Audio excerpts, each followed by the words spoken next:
Hello my friends, happy Friday and welcome to my little studio and some of the cool stuff I'm doing. Recently I did a video discussing that you could use characters from the public domain and make brand new stories of it. A challenge was given to me by a friend of mine who said, can you make a team similar to the Avengers using public domain characters?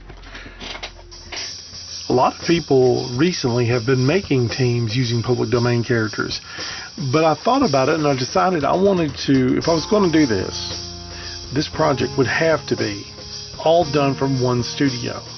So the company I chose was Fox Features Syndicate. It's a comic book company where the Blue Beetle got his start. So look for Fox Features Syndicate. Now, I wanted to do the Avengers. So I had to find surrogates for each of the team.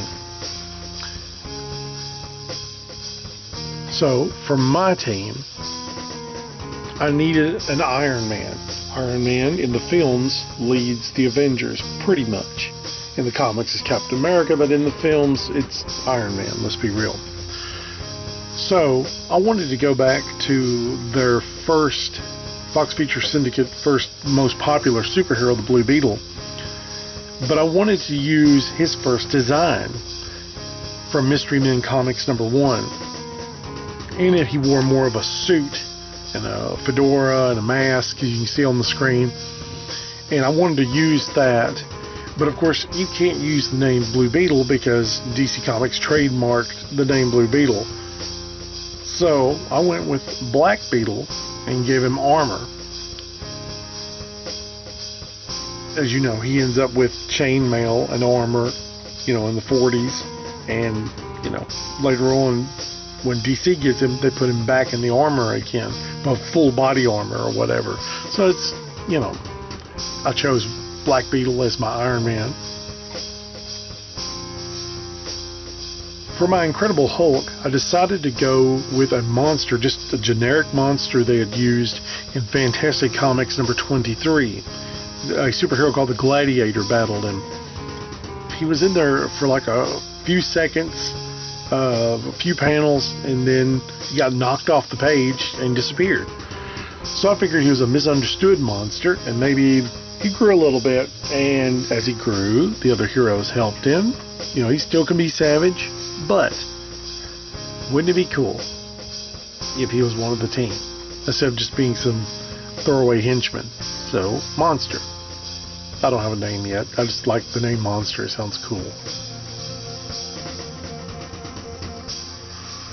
With web shooters and she could fight, I decided this surrogate would be my Spider-Man and my Black Widow.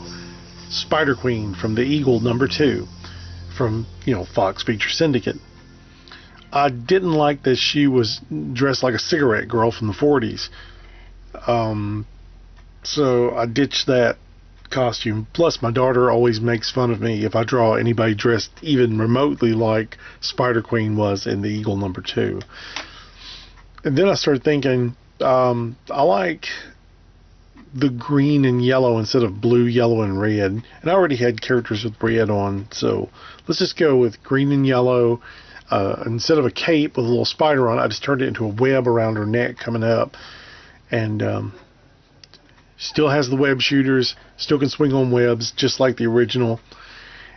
I think that's really cool. But she can fight too, so there's your Black Widow and your Spider-Man combined.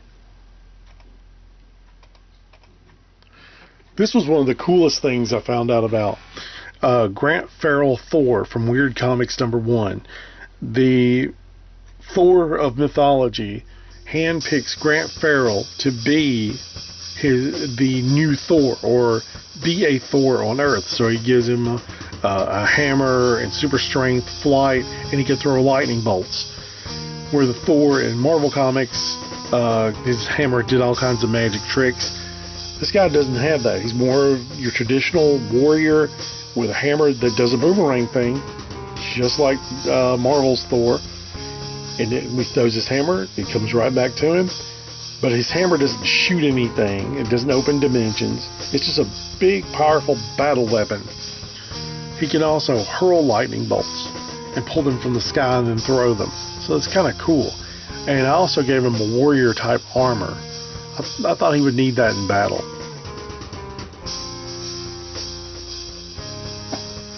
Now, before Captain America, there was a character called S.H.I.E.L.D. He was the first red, white, and blue superhero produced by MLJ. I always twist those two letters. What eventually became Archie Comics. Anyway, some of the first red, white, and blue clones were copying S.H.I.E.L.D. So one of their first books was called V-Man, or V for Victory. So V dash comics. Well, dash means V for victory, V. In World War II, V means victory. So I went with that, and there was another character they had called the Eagle, who wore a blue cowl over his head, blue mask cowl thing, and I wanted to use that instead of just the domino mask. Change the colors just a little bit, rearrange them just a little bit. Then I drew this super cool picture with the whole team on it, getting ready to go into some kind of adventure. And I tried to capture the personalities of each of the superheroes. Oh, for one, the monster's reluctant. That's why he has his hand up. And he looks aggressive, but yet again, his hand up, kind of up in the air, like, I don't know. He's kind of, I wanted him to be not quite sure of himself. For the Grant Ferrell Thor, I wanted him to be every bit sure of himself. He's a warrior. He's inherited all this cool stuff from Thor, and, he's ready to fight. The leader of the team, of course, running with his fist in the air, is, of course, V-Man. But the cool thing is, I also have Black Beetle with his fist in the air, both of them at the same distance pointing outwards. So I thought it'd be kind of cool to have them two bickering over who's really the leader of the team. So Black Beetle and V-Man, back and forth.